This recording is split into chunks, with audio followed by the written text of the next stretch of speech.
presents Game On. Game On. South Australians' destination for everything sports. Local, national, and international sports. AFL football, soccer, basketball, golf, baseball, tennis, cricket, and any other sports played in this wide world. And we're going to have a blast doing it. So sit back, relax, and let's do this thing. Welcome to Game On.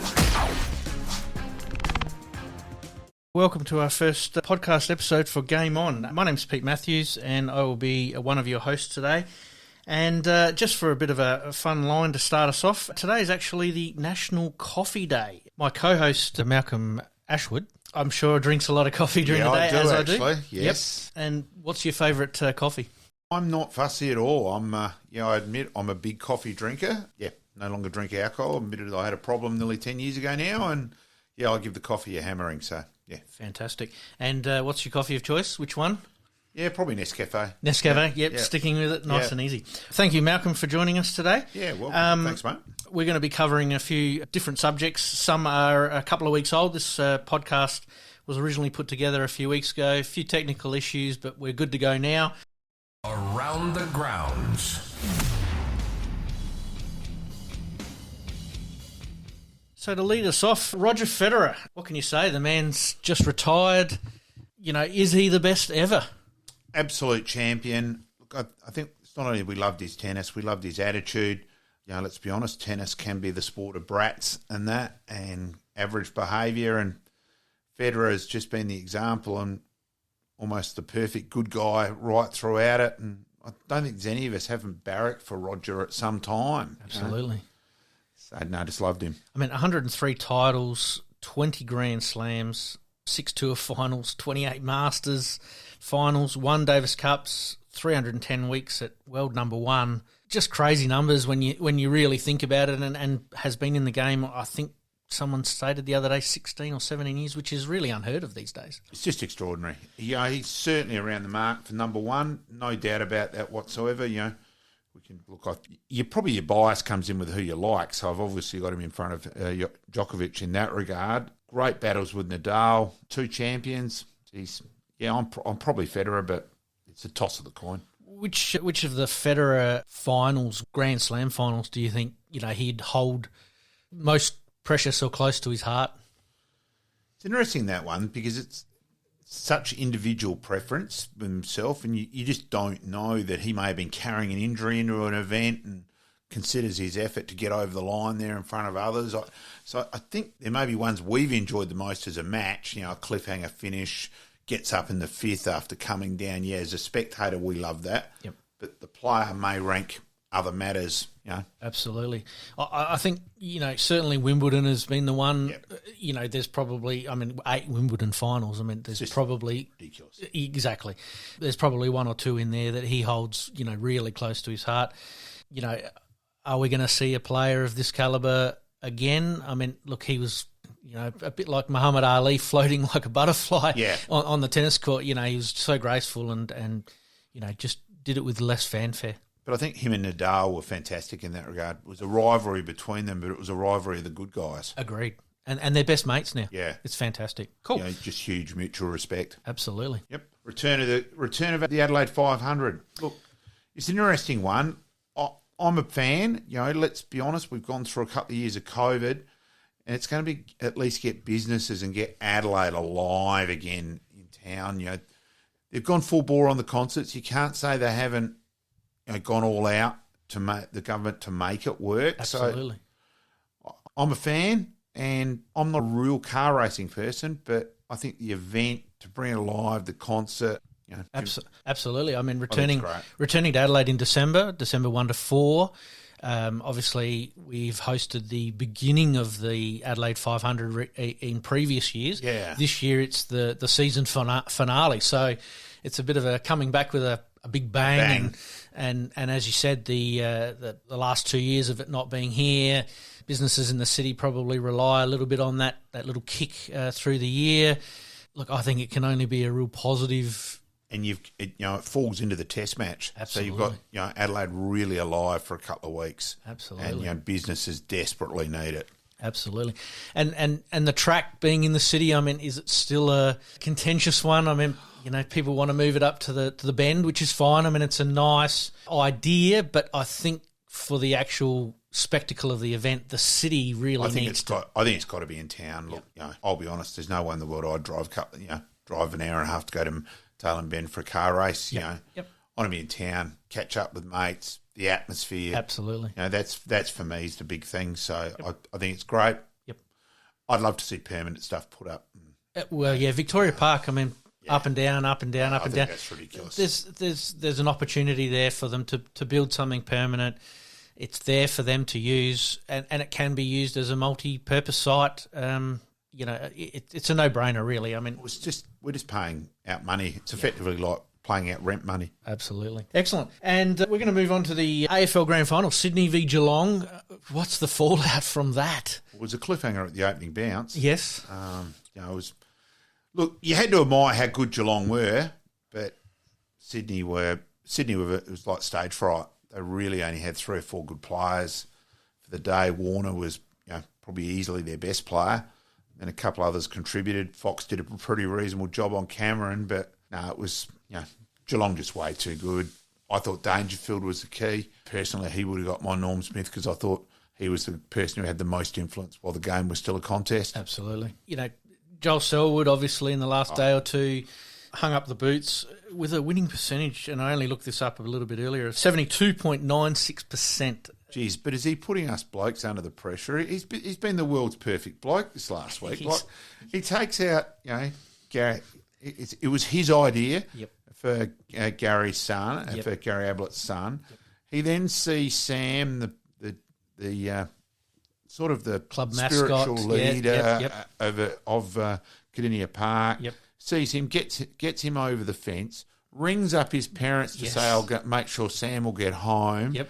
See you back at Cardinia Park. He then gives, he's already given the youngster presenting the Auskick kid his boots. Yep. Like, jeez, is there anything he hasn't done perfectly this week? He's set the bar very high from now on. And look, it's probably the kick that AFL needed after 2 years of COVID, and that they've done such a good job of moving it around the country to try and still have the event going.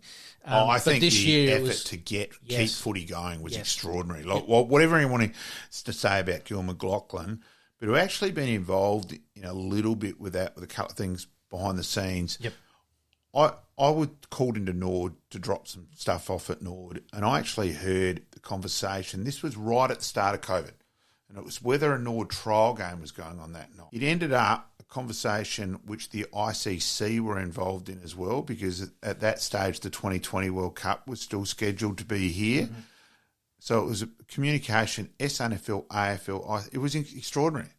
I've never seen anything like it. That's insane. And this people is nothing have no idea. And this is nothing that we'd built contingencies for. That's the thing. And they would have called meetings of all, telecommunication hookups, the AFL CEOs. They had one day, they'd walked out and 5 minutes got called to reconvene because there'd been a complete 360 change with things. So it was incredible. People don't realise how many things were going on behind the scenes. Insane. And going back to the obviously this year's grand final, do you think Twilight might be the way of the future? Yeah, it probably is, but I just, when they go drop on ratings, I'd love to know, but hang on, is it taken into account how many people are together for barbecues or at the pub? Which you couldn't do for the last 2 years. Yeah, so it's been a bit of a false figure really the last couple of years. And look, I was at the Kenzie Hotel. There was probably 150, 200 people or more in there now. Yep. And you multiply that by 100 pubs anywhere in the country, and all of a sudden it does skew the... Little one, and everyone has barbecues, etc. as well. So I just think, I'm still a day person, but if at worst, Twilight. Yep. I think, the last couple of years we did trial a couple of different formats, obviously different stadiums. It's a catch-22. Do you want to bring it into that evening time slot People can do what they want to do in the morning a little bit more, but most people plan their whole day around the grand final. So it doesn't matter what time it is; it's always going to be on. And obviously Sydney, unfortunately, faltered at the last hurdle. They played pretty well all year. I mean, I think they were on 7 or 8 in a row going into that. I mean, Geelong were in 15 in a row, so technically they were the two best sides. But where does Sydney go from here? I mean, do they throw the baby out with the bathwater, or do they? At least they have got a reasonably young list now. Whether there's another year in Buddy is probably debatable. Yep. Because it wasn't only that final. And he ended up playing almost as a decoy in the Melbourne final to try and get May out the way. Yep. And it sort of did work, really. Yep. But, whether he's got another year. But, Sydney still need him for marketing. Well, I mean, it's completely different dynamics than... Well, Sydney compared to Melbourne or Sydney compared to Adelaide, I mean, they really need that marquee player, and I think that's why they were probably going a little bit harder for Dustin Martin. Yes. Is that, he'd take over that new marquee player or Mantle, yeah, exactly right. And as you mentioned, Sydney have got a very young list. It is a positive, but, being sort of belted by 89 points or 81 points, somewhere in there. Well, let's go back to Western Bulldogs last year. They didn't make the 8. Yeah. So it know. does take a heavy toll, and we've probably seen over the last 7, 8, 9 years that the teams that do get a little bit of a touch-up in a grand final struggle to back up either the year after or the year after that. So I hope for the young guys that they take it the right way and use it as a learning opportunity, but I don't think anybody could have stopped Geelong, to be honest with you. Look, I did have a bit of an interest in the grand final with Dylan Stevens playing. Yep. Actually, his dad just messaged me too, but it was you just might have had that beat go. It was Rob then, actually. Yep. And I'd also had Will Hayward had coached him with East Adelaide with Sapsaza, so had a little bit of interest there. But they were just. I think you were just at least we were admiring how good Geelong were, but it was just ho hum as a contest. I mean, they went out and spent some pretty expensive draft picks to get Jeremy Cameron in. Tom Hawkins, who just seems to find another level when it comes to the finals. He's solid all through the year, but he just bobs up in some sort of final and does very, very well. First 2 goals to out, his so everyone knows he does it, but he still did manage to get Hickey out the way and kick the first 2 goals. Yeah, so. I mean, and look, just looking at a couple of little statistics here. I mean, possessions-wise or disposal-wise, Geelong were 90 possessions higher. It's extraordinary, it's especially just the hard first to quarter. Stop that. Yeah, it's hard to stop that. All right, excellent. We're going to move on. We're going to take a little bit of a break here, and we're going to talk after the break about some local country sport and some of the troubles, unfortunately, that they are going through. It's a huge topic with lots of different dimensions. Yep. And we'll talk about that after the break. Liking this podcast? Please like, rate, and subscribe.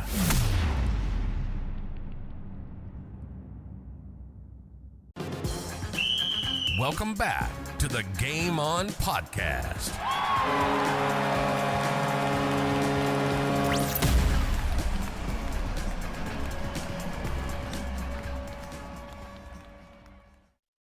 Local country sport, is it at risk of falling away a lot quicker than what we are seeing currently at the moment?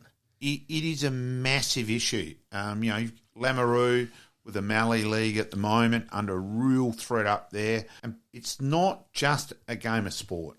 It's country sport is the whole guts and lifeblood of country community. And mental health side of it is just so vital for people to be involved, engage, mateship, communication. You're getting people living a pretty solitary life out in the country with a lot of farming and a lot of working, probably not having as much involvement communication-wise. I just think mental health side just cannot be emphasised enough. Yeah. I mean, it's really scary. You've got the local footy leagues, the local netball leagues, yes. So it's not just one segment of the community; it's the whole country community. And like I said, in the Mallee, Lameroo, Pinaroo, they're looking at alternatives and they're having meetings that you probably wouldn't even thought of 10 years ago, let alone this year. what are the challenges that they can change to make this work for them, to get people involved? I mean, as you said earlier, country sport is the lifeblood of a community, and a lot of those young people, they've got to have something to do, and sporting clubs in the country are renowned for putting their arms around local community people and looking after them for years and years. Yeah, look, I think it's such an important topic, and it probably needs some input from people involved. I think we're on our first episode here, but I think we'll get Rodney Maynard involved and find out. Yep. Have Rocket involved and get his influence. Played and 500 odd games. He's the king of Lamoureux. Exactly right. Give him the keys and away he goes. Does it take the SANFL and the AFL even to become involved to help structure this to make it work for them? Or that's another bugbear of mine, the lack of money from the AFL, which is filtered through to grassroots footy. There's nowhere near enough support given to the SANFL and then grassroots. There should be way more support to country leagues especially. Well, I mean, we restructured the sort of the SANFL to fall into line with the AFL program, I suppose, 5 years ago, 6 years ago. It might have been a couple of years further than that. It seems that may have worked, but in one respect, but in another respect, it's now failed the grassroots of where some of these great players have come from the country. I mean, you mentioned Rocket Maynard, poster up on my wall as a kid, seen him play at Nord Oval a million times, and he still played country footy until Barry Robber and Russell Ebert. We don't really have to go any further. Yeah. Yep. Speaking of Barry Robin, actually, I played lawn bowls against him. He's man. A pretty handy bowler, I can tell you that right now. And he still throws down a pretty mean ball. All right. Shield cricket as well, Barry. Yes. Well respected in all sports. Yes. So fantastic. I'm really hoping that the country footy leagues, netball leagues, really do sit down and work this out. I just don't think it's an easy fix because there's less and less jobs in the country, so less people there. So it's a compounding effect. It'll just be interesting to get some other perspective. Sure. And country umpires as well, it's on the decline. It's a real sad time when an area of our great game who's provided lots of great players are going to unfortunately have to do something pretty drastic to either stay alive or to move to another country league. I mean, it's crazy. Yes. The SANFL Grand Final. Is it Nord's greatest victory? Is it the greatest of all time? Look, I think it's the greatest victory in terms of resilience of a young group. I don't think it's anywhere near our most talented group at Nord as a Nord man, but they keep having a go. It'll be 17 points down at the 18-minute mark, 8 goals to 5 in wet conditions, and still the belief within that, hey, we're still a chance. If we can just pinch one and it went from there. And then, of course, the great man delivered with 42 seconds to go, the king, the brilliant reading, great tap from Boyd, the read by Matty and the left foot snap goal from Matty Panos to win the flag. Absolutely. Look. I think it's probably one of the top 4, maybe 5 results of Nord. Again, you've shown your allegiance there, and as am I going to, being a Nord man myself. You're right. The resilience that you see from time to time seem to be the driving factor for a lot of the victories throughout the season, especially when they're on a bit of a run of 7 in a row. 8 in a row, yep. Where they sort of, just kept winning and a couple of times there, down at three-quarter time, just seemed to find a way to win. Well, the Crows game was similar in terms of where Matty Panos again delivered in the last minute or so that night, where we were nearly 20 points down just before entering time on that night as well, where Connor McLean kicked a couple, and then Matty yet again delivered as well. Yeah, I must admit I was a little frustrated just before three-quarter time there, where that double free kick, the goal and then the free kick double goal there. You almost sort of threw your hat down on the ground, going, "What is going on?" And didn't seem to be working. First off there, I'll speak as an experienced umpire. I thought it was poor umpiring. It was proactive. It was reactive, not proactive. He should have got involved, blown the whistle, talk, don't do anything, guys. But on that, it was still technically there. Yep. Young Kelly did grab him high. So back on Jack, don't give the umpire the opportunity. And that stemmed from an incident that happened a minute earlier. Again, a minute earlier at centre half forward. Exactly right. And it was probably at that time you, as I said, you sort of threw your hat down, going, "Oh, what are we going to do here?" And being in a tight final and working our way back from early, wet conditions, tough, hard going, and we're giving away cheap ones. Bit frustrating, but like you said, the resilience was fantastic. And I think also the way the coaching group didn't go troppo about it at the time. Yeah, and that Jade Rawlings, experienced coach, has been around for a while in the AFL system. Look, Twig's been fantastic. He has, and like you said, with such a young group, weren't the classiest outfit, weren't the star-studded outfit. Matty Panos plays 8 or 9 games this year. Yes, 8 wins. So he is definitely the spiritual leader. And just there again, the one percenters, the block by Kennelly, Jacob Kennelly was absolutely perfect to give Noz the chance to kick it. Absolutely.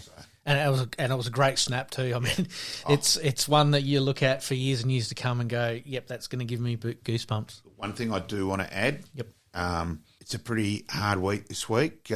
We've lost Chris Grigg. Yes. Motor Neuron. Chris is a person I've known since 1981. I can't emphasise my respect and admiration enough for Chris. Look, I'll be honest, when I interviewed him for the article, I wrote about him in my, it's in my book and that side of things. It was an eye-opener doing the studies on motor neuron. There's 2 people diagnosed and 2 die every day in Australia. Wow. And, I don't think any of us realised anything like that until Neil Danaher was affected, and then it got some publicity. Absolutely. It sort of got buried a bit, and, it was an eye-opener. Look, I've got no doubt whatsoever that Chris would have fought like anything to be around for Mitch's grand final for Lobethal the day before and then Norwood the next day. Absolutely. And he still messaged, and that he couldn't communicate. He managed to communicate. It's fascinating and brilliant on technology with his eyes with an iPad. Oh, wow. And he couldn't use his fingers anymore or anything. Wow. But through his eyes. So, look, that's fantastic. Incredible on technology. Yep. And, his funeral this week. Deepest condolences, obviously, to the Grigg family. And did I see a little article that Mitch is heading back to Athelston, which is a nice touch. I mean, going back to where his old man had obviously played and had some success. And Chris was the main man in Athelston. Fantastic. And basically the Grigg family, if you turned up at Athelston and there weren't a member of the Grigg family there, you could ring the police and put in a missing persons report. Absolutely. That's crazy stuff with motor neuron. That's something that we need to really look into a lot more and take much more seriously. We'll move on. On September the 6th this year, a statement was put out by the SACA regarding the new Men's Premier League. I'm interested to hear your thoughts on this, considering obviously you're involved with cricket at the Payneham Cricket Club. Yep.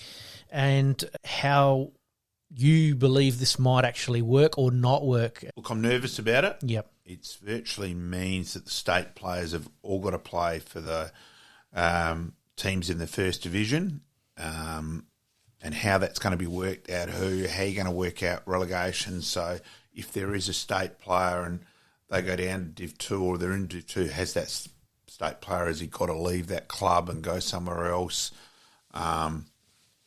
Will it force a promising kid out of that side as well? That kid goes down to Div 2. Well, that's not really helping his development. So, look, I'm dubious. Yep. I just think there's too many teams in SACA Premier Cricket, and legally it is so hard to get teams to amalgamate. I don't think they haven't tried, I will say that. So this is sort of the thing. Will it work? I mean, promotion relegation has been through every sport, whether it be tennis, basketball, cricket, lawn bowls, football, etc., in some respects. Have they sort of cast the net a little bit too wide? Like you're saying, too many clubs might be involved in that Division 1, Division 2 or Prem and 1 type setup?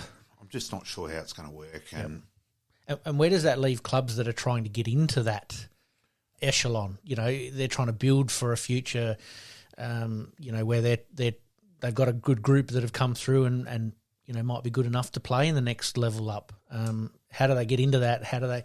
Yeah, it's confusing, I suppose, from the outside. And I think that the general thought around the cricket traps is nervousness and trepidation. We're not sure if this is going to work. I've got to be honest, I'm hearing more negative than positive. So we've just got to wait and see whether it works. Hold the phone at the moment. We will revisit that one as we go along. All right, excellent. We might just take another quick break and we'll pop back with 5 good minutes in the clubhouse. Now, this is a segment that we're going to run pretty regularly, and we're going to interview somebody from a local sporting team, a national sporting team, so it might be a local cricket club or a SANFL club. We'll endeavour to get a couple of AFL players or cricket players, state cricket players, to hear what they do with themselves in sport and also out of sport. Yep. No, we can certainly do that. Excellent. Liking this podcast? Please like, rate, and subscribe.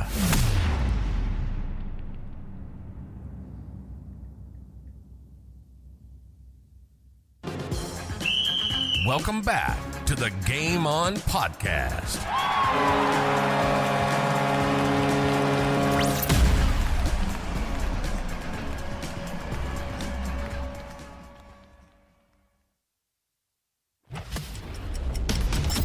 5 good minutes in the clubhouse.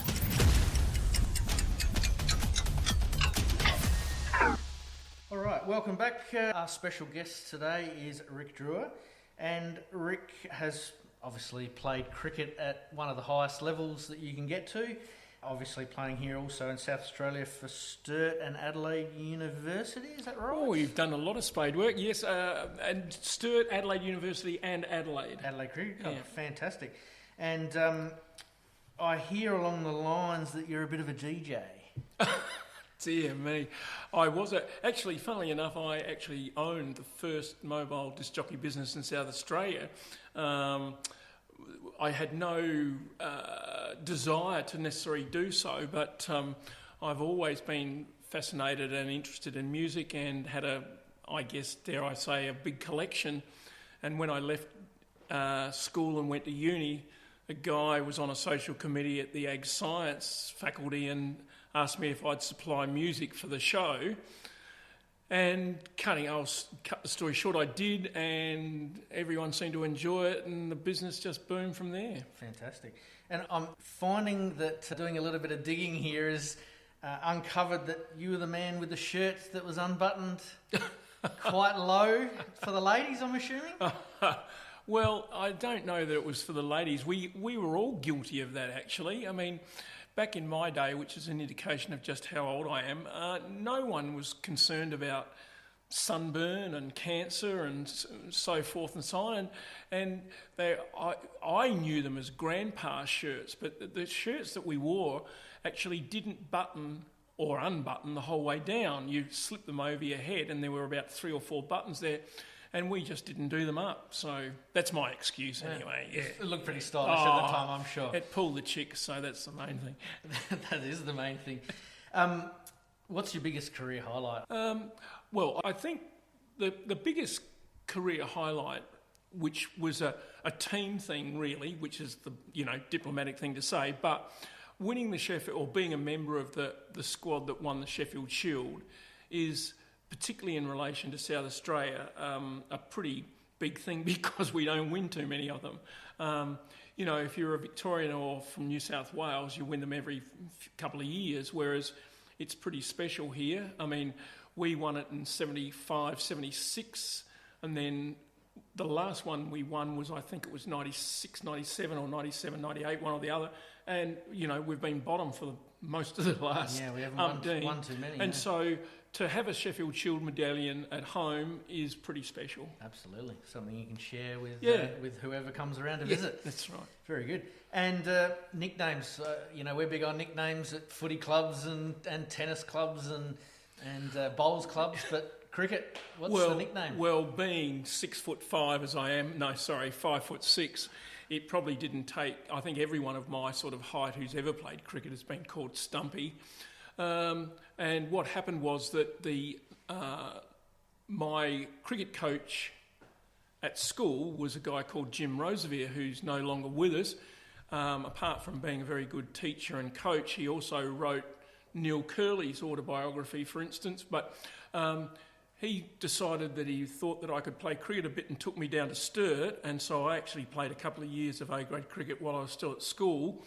And one of the Sturt first 11 A-grade players was a bloke called John Halbert, who most people have heard of, and he nicknamed me Stumpy, and it stuck. It always happens. Yeah. There's always someone that'll pull out a nickname, and it always sticks. Yep. I'll tell you a very brief story, though. After I first played first-class cricket, I was playing for Adelaide, and I went back to Adelaide for practice, and a guy called John Nason, who was one of the opening bowlers, he looked at me and called me Red.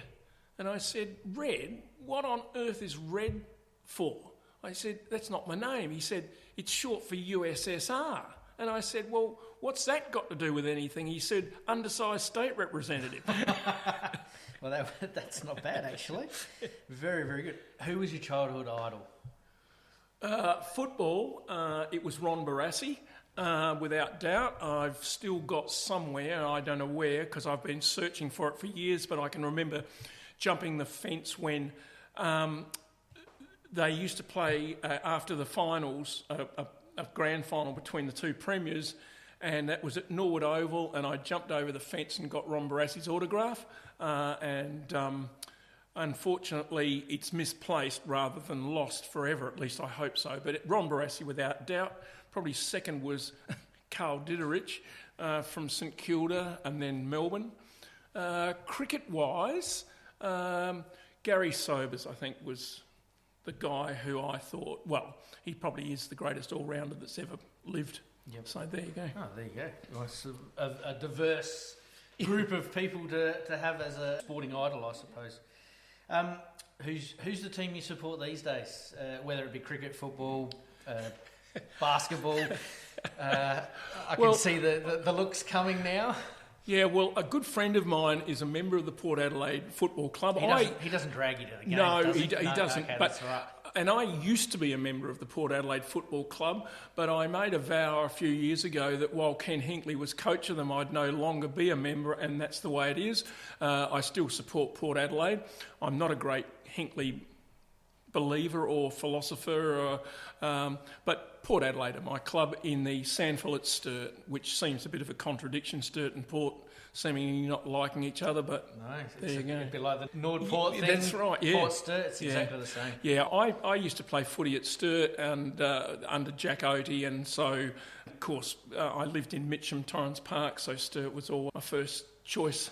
Fantastic. Mm. And, like anything these days, if a movie's made about you, who is playing you? Danny DeVito. Fantastic, I love it. Fantastic, that's an absolute beauty. And do you have any secret talents that we should know about that you want to let the public know about? Too many.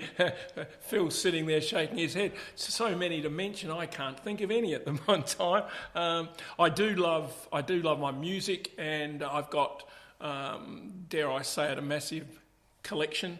That's probably the thing that intrigues me, other than my love of sport. And yep.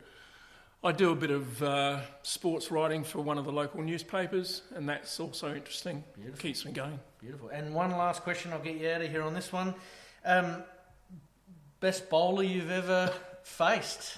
Oh, There is no doubt about that. Not Lewin Bowler. There is no... Oh, you mean cricketer? Cricketer, yes. No, without doubt. The best bowler I've ever faced is Dennis Lilly. You got your scalp a couple of times, didn't he? Too many times. Too many times? Sorry to bring up old wounds. Thanks very much. There's nothing worse than people who look up history. I had a far better average if you took the innings against Lilly out, but... I was lucky or unlucky enough as an opening batsman to face Lilly, Tomo, Michael Holding, Roberts, Andy Roberts. You know, it was a huge era of very, very good fast bowlers. The heyday, yeah.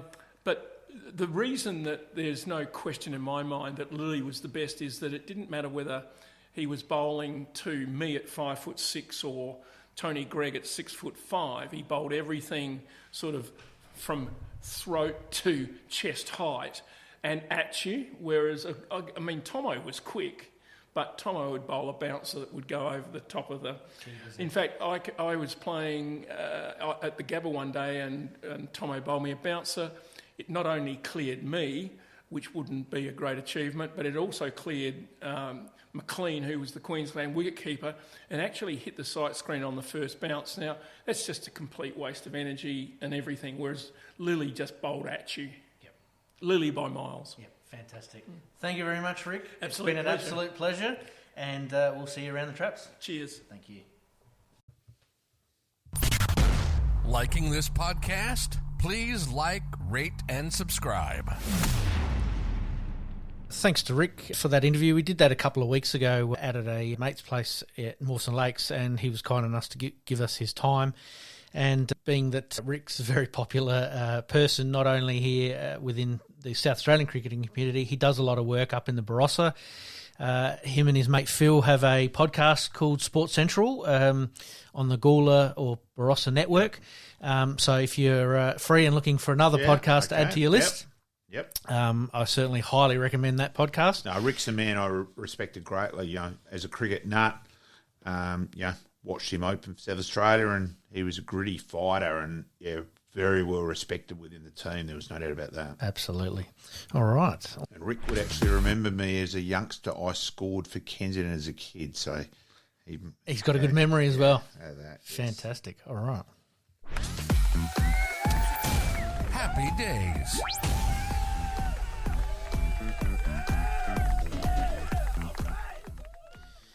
And in this subject, we talk about current events, past events, birthday events. On this occasion, or this week anyway, first up, we've got the Crows 1997 Grand Final, defeating St Kilda 1911, 125 to 13-16, 94 by 31 points. Yeah, I was lucky enough to be there.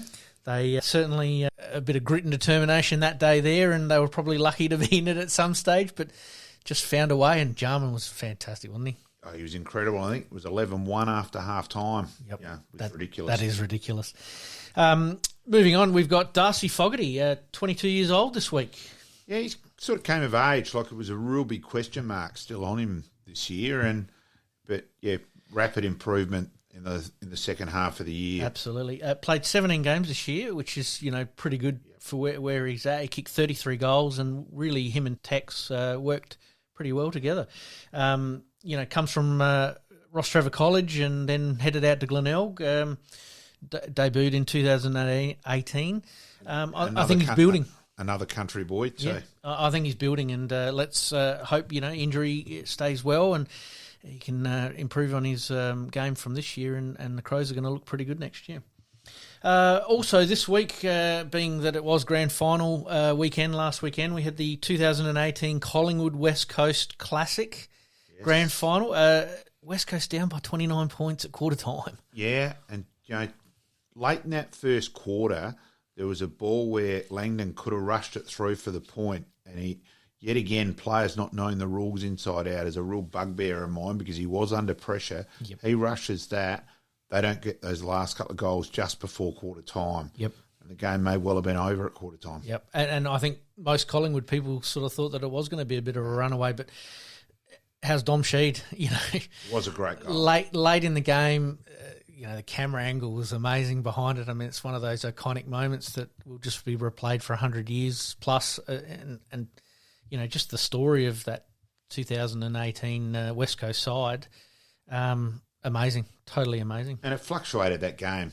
Back and forth. Collingwood at the start of the last quarter looked like they were going to run away, and then West Coast kept at it. It was a great game. Yeah, it's definitely one to put on the grand final replay matches at some stage through the year or in grand final week when you watch all the classics. Definitely. In 1988, we're going back a fair way here, USA versus Australia in the basketball.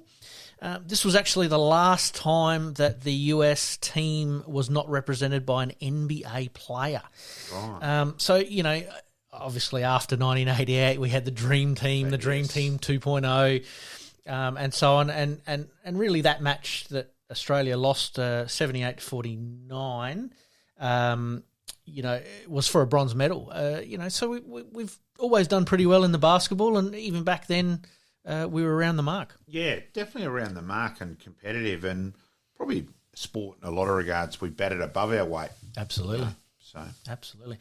And our last little happy times moment is Babe Ruth. A bit of baseball. I'm a bit of a baseball tragic. Yes, I can't say you haven't done your homework on this one, mate. I've thrown in a couple of things. We've got currently at the moment New York player Aaron Judge. Today, actually, hit his 61st home run for the season. I think he's got to get to 62 to get the record. But back in the day, 1920, Babe Ruth hits 54 home runs. How many games played back then compared to now? Not as many as now. So, it really does put it into perspective that he was around the mark. In I think that was in 1920. In 1927, he hit 60. So he's, obviously improving year upon year. Fantastic. So one to watch out for if you're a baseball fan. Certainly Aaron Judge is sort of looking for the record. And there is some controversy around, who actually does have the record, because there's a couple of players who have got it, but they were tainted by steroids and various other things. So Judge, as much as I'm a Boston man and absolutely hate New York, you've got to admire him for what he's done this year. So can't argue with that. We'll keep an eye on that. Liking this podcast? Please like, rate, and subscribe.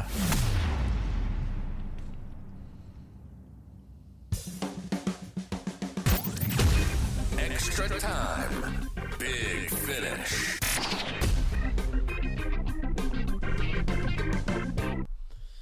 All right, and for our first extra time big finish questions, this is where we pick 6 random topics. Could be football, could be any topic. We run through them, we talk about them briefly, and we give our opinions on them at the moment. It's not to say that they may not bob up in the longer subjects a little bit later on, but we'll kick it off with, will Ken Hinkley coach Port beyond 2023? I'll go unlikely. I think so too. They're loading up. Yes. But I think you're right, unlikely past 2023. I'll go with that you'll end up coaching at another club. It might be a senior coach, but I reckon he'll end up still being in the footy system. Absolutely. I think I agree too. Yep. 2020 World Cup. 2020 World Cup here in Australia for the first time in a few years, obviously because of the COVID protocols. We're looking at, obviously, some matches here in Adelaide.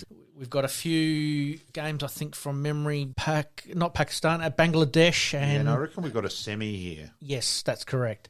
How do you think, what are our chances? Look, I'm not a huge 2020 fan, but I admit I love how tactical it is, though, where people don't realise how tactical it is. It's almost a ball-by-ball tactical game. So I enjoy that side of it, but I am more a traditionalist, so... Yeah, I take it more as entertainment than getting frantic about the result. Sure. Kicking off on Sunday, October the 16th with Sri Lanka and Namibia. I'll get that one out. And obviously concluding on Sunday the 13th of November at the MCG. You're right, we do have a Thursday night semi-final. So I'm sure that the Adelaide Oval will be absolutely packed. It'll be pumping that night. Fantastic. Crows recruiting strategy, trade period at the moment. What do you think? Oh, look, while Rankin is costing more than what they'd like, you always pay money above money to get someone out of another club. Look, he is a unique talent. Absolutely. I think there is talent, and I think he is good enough to go on ball. Yep. Adelaide's recruiting strategy over the last couple of years is, they've cut savagely, they've rebuilt, they look like they're in a pretty good window as far as, having money in reserve to attract a player like Rankin. I did hear on trade radio today that, there is a little bit of a cachet there that they're probably going to go hard for Horne-Francis next year. Yes. I think that they're doing things a little bit differently this time round. It looks like they've got the talent. I think they've got to get some class into the midfield. I think Keys, Berry, if Sloan comes back, Schoenberg, it's a lot of good, honest tries, and I think it lacks a bit of class. Could Rankin play that role? I think he could. Yep, as a pinch hitter. And I think Rochelle then becomes involved in that. Yep, fantastic. As well. And, obviously, do you think the Crows' recruiting strategy is a little bit different, obviously, to Port Adelaide? They still think they're in the window? Yeah. Oh, look, Port at their best are around the mark. Probably, they did have a reasonable amount of injuries. So, look, if Rosie and Butters and Dursma and that turn it on, then there are distinct possibilities. So. Absolutely. Well, that's a wait and see, and obviously the trade period's coming up next week, I believe. Yep. So we'll keep an ear out, and we might talk about a few of those trades, those big trades that might be happening, because it looks like it's going to be a bumper trade period. Yep. Fantastic. Redbacks season ahead. As a Redbacks man, look, I hope we see some young talent, young South Australians. Given I'd like to see Tom Kelly persevered with. Trying to think of the other batsmen at the end of the year last year. Made 100 in one of the last two games. South Australian's name's escaping me at the moment. That's okay. We'll look that one up. I just hope we go with some actual South Australian youth. It's always been a bit of a bugbear where we recruit from interstate and play. We had people playing for South Australia last year, without having played a district game. Yeah. McAndrew, McSweeney around in that regard. I'm not a fan of that. Obviously the lack of success over the last few years is frustrating a little bit, but, Gillespie's come in, they've tried to change their strategy as far as fitness and it does need that little kick along to give a little bit of hope to the supporters that have been hanging out since 97, 98, yes, I think. Yes. And we obviously had Rick on a little bit earlier, who cherishes his Sheffield Shield medallion or winning team. It'd be fantastic for the state if they could pull one out, but we've got a lot of work to do, I think. Yeah, I'm still waiting for the umpire to give the Victorian captain out LBW in the Shield final at Glenelg. Haven't got a long memory myself. Yep. Yes. Fair enough. Maybe an interesting conversation with Chad Sayers at fine leg with that decision. Fair enough. Not being given out. Yep, you'd like to be a fly on the wall there. Moving along, Joel Selwood, is he the best captain ever? I mean, we talked about him a little bit earlier, but... Oh, look, he's certainly around the mark. You can go Selwood, Hurd, Hodge. Yep. They're probably the three out of that. As we've talked about Selwood earlier this week, the world's most perfect man. Yes. He's certainly around the mark. Would you throw Voss in there? Yeah, Voss. Yeah. Yeah, I mean, I think they're the three. Where the me. successful teams are, yeah. And Joel Selwood breaks Michael Tuck's finals record. Plays his 40th final. Just unreal. But more finals wins than St Kilda. He's definitely on what I'd call the Mount Rushmore of captains. That's for sure. There'd be half a dozen there that you'd pick, but he'd certainly be in the top four. He's around there, no doubt about that. Fantastic. Adelaide 36ers, bit of an interesting. Apparently they were they were impressive last week. Yep. But bit of a mixed day today, and not good news with Deng Arkuth being suspended for betting on games in America. So he's going to miss the start of the season. Okay, so interesting. That's not great news. Yeah. They were quite fantastic during the NBL Blitz. I know it's only a bit of pre-season and, you try out a few things that you may not necessarily try during a game, but it was all looking up. They head overseas to play Phoenix and Oklahoma. Yes. And then everything's looking pretty good. And then today we get the news of a betting scandal. He's betting on NBA matches. He's not involved in those unless it is the challenge matches of the 36ers and the Oklahoma and Phoenix. But why? Yeah, just you know, why don't take the risk. Yep. I'm sorry. Yep, I totally agree.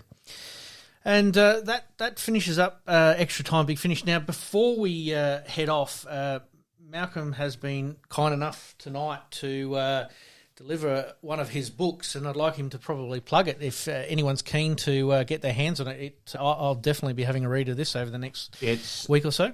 While the title's the definitive rulebook's my nickname. I quoted a rule to an umpire playing footy in 1984, and the nickname stuck. So it's actually not about the rules. I've got a passion on interviewing people, sportsmen, and then not only writing about their career but life in general. So, look, there's some pretty, as we mentioned earlier, Chris Grigg with Motor Neuron is pretty dear to my heart. Look, Ross Dillon was fascinating. When interviewing Ross, it turned out that his father had died on Christmas Day when Ross was 16. He went to fix a drill and electrocuted himself. Oh, wow. Also, it had another brother died of my apathy to an unusual heart condition. Yep. And another brother had committed suicide. And after interviewing Ross, I'm thinking, how in the hell change the language? Didn't I know about that? And I rang John Wynn up, and Winnie went, and he was very serious, which is unlike 2-8, the former Nord captain of the 1975 Premiership side, where Winnie said, Malcom, you've got Ross's trust and confidence very few people have, and it's time he cleansed and let things out. And when I wrote the article, Hamish, Ross's son, rang me afterwards and said, hey, Malcom, this is great. This is stuff we didn't know about Dad.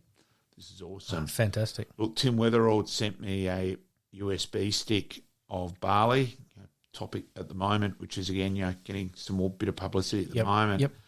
Look, that's 8 minutes. It was probably the most confronting 8 minutes I've ever had in my life.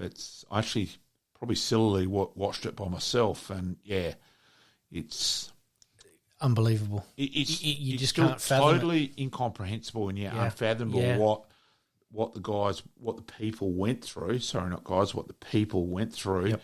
But that did give just a skerrick. Yep. So look, I think basically there's a story in everyone. It's getting it out of them. Look, it can be. Hopefully, there's some funny stuff in there as well. Yep. Grenville Dietrich. Look, people have heard some of Grenville's stories and that, but Grenville walking out of a pub one night, no taxis, walked down the pizza bar down the road. You do home deliveries? Yes, sir. Stood in the corner, kept asking the fourth person. He said his address, and the youngster, yeah, well, I'm with you from a lift home. So he got the pizza cheaper than the taxi ride. So. Oh, that's an absolute beauty. Yes. Rick Davey, have we got something in there for Rick? I've heard Rick talk on a few occasions. Always a funny man. No, Rick gets a few mentions. Yep. He's obviously in the article on Bruce Winter, where Bruce Winter names his best players, and Rick falls there. Neil Craig is adamant that Rick's the best player he played with. Yep. So, yeah, Rick does feature. Good. Fantastic. Yeah. So what we'll do is we'll put this up. We'll sort of lead into, we do have a Facebook page all set up, ready for any interactions. We'll put a picture of this up and also a link. It's available at Dylan's or through me. Fantastic. And we'll put those up there for you and obviously try to promote. I'll definitely be having a bit of a read of this over the next week. A bit of homework for me over the next week. And just to finish up for today, we are trying to put together this podcast on a weekly basis. We want to throw in a couple of extra podcasts along the way, and one that's probably pretty dear to both of our hearts is the winning grand final from Norwood this year in 2022. We want to try and put together a Nord podcast over the next week or two for all those Nord supporters who might want to listen to us rabbit on gloating. Yes, there'll be a big bit win, of gloating. Big win, and we might even try and get a couple of Nord players, really make it a real Nord theme, and hopefully you'll jump online and support us with that. But it'll very much have a Nord flavour. Don't worry, there's a few people I'll be chasing up with that. That's fine. Absolutely fantastic. So that brings us to the end of our first episode, so we can sort of tick that one off and thanks, mate. Breathe out. Thank you, Malcom, for joining us. And to finish off with a lot of these, we always have to promise we've got to do better next time. We've done okay this time, but I reckon we could do a little bit better next time. So thank you, Malcom. Thank you to our listeners. Thank you. Greatly appreciate it. In this crazy world we live in, we all need the distraction. Enjoying the show? Like, rate, and subscribe. Hook up and connect with us on social media at SportsCast SA. We'll see you next time on Game On.